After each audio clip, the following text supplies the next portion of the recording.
Now, you all know I'm extremely excited for the brand new open world MMO game, Escape from Tarkov. It will be coming to PC sometime in 2016. We will be getting a beta early 2016.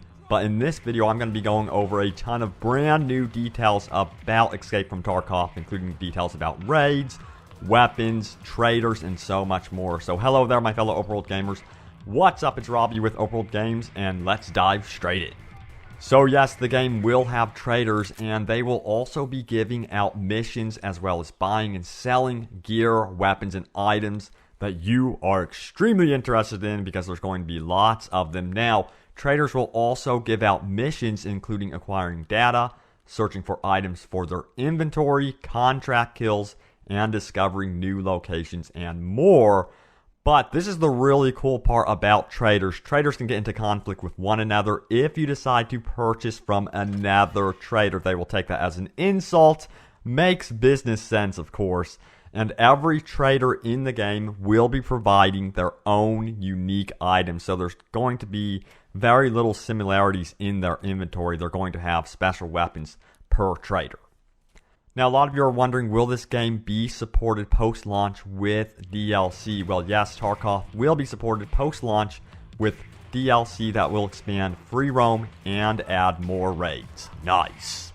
Now, I told you previously that weapons will deteriorate over time, and you will be responsible for repairing them. But, get this, weapons will visually deteriorate in front of your eyes. They will get scratches, become dirty, and then you will know, uh-oh, something is about to happen. My weapon will be malfunctioning. I need to repair it ASAP. Now, you can apparently play the game in third person as well as first. However, views are in separate servers for balancing reasons. I'm curious to see how this is going to work. Apparently, it's going to be more hardcore for third person perspective players. I'm not too sure what to make of this. I feel like sometimes this game could be too hardcore, but I'm very interested still on how this will turn out.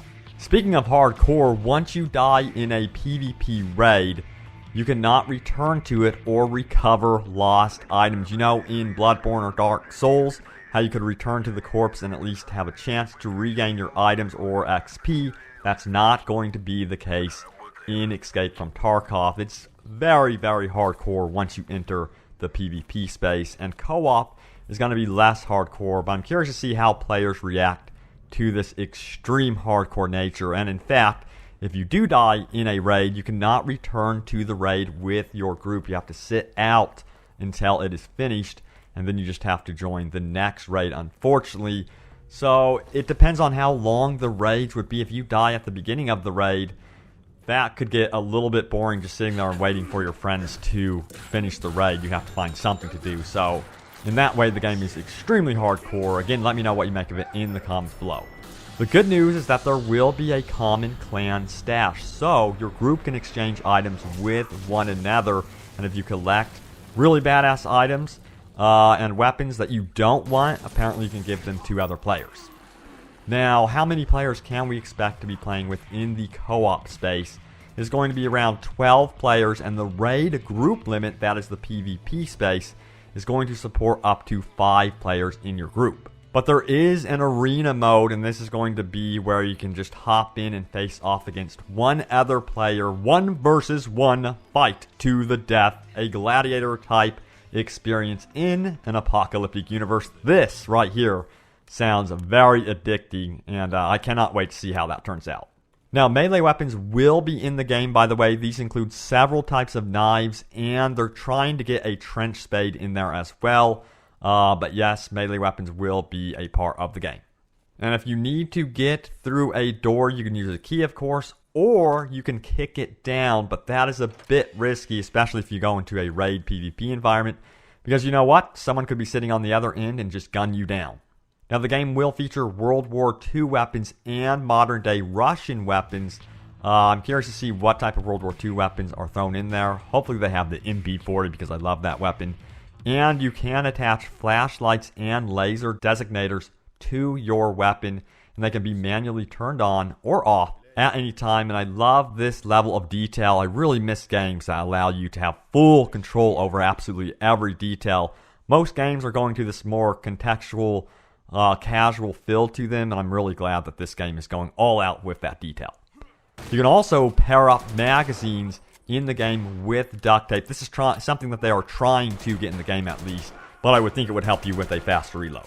Now, there are AI in the game. They are called scavengers or scabs, and you can actually play as them. You can take over some of these scavs, and this way you can help out a squad or hinder their progress as they try to complete missions. But this one is going to be a lot of fun. I think it's going to offer a ton of paranoia when exploring around the game world. You don't know if that scav is going to be a human-controlled player or AI. Now, this is a tactical game, so you can heal one another. If some player goes down, you have the chance of healing them up and getting them back into the action. So there you guys have it. Escape from Tarkov is shaping up to be an amazing hardcore MMO experience, but remember, it sounds very hardcore. Let me know if this is something that turns you off. If you do want some sort of more casual mode in the game, please let me know in the comments below. But if you are worried about that, it sounds like they will have this free roam co-op space that isn't as hardcore, which is good news. But this raid, man, it sounds like it's going to be freaking hardcore, and it sounds like it's also going to have some of the best weapons and gear within these raid spaces. But stay tuned for more Escape from Tarkov. Thanks, guys, for watching, and I will see you in the apocalypse soon enough.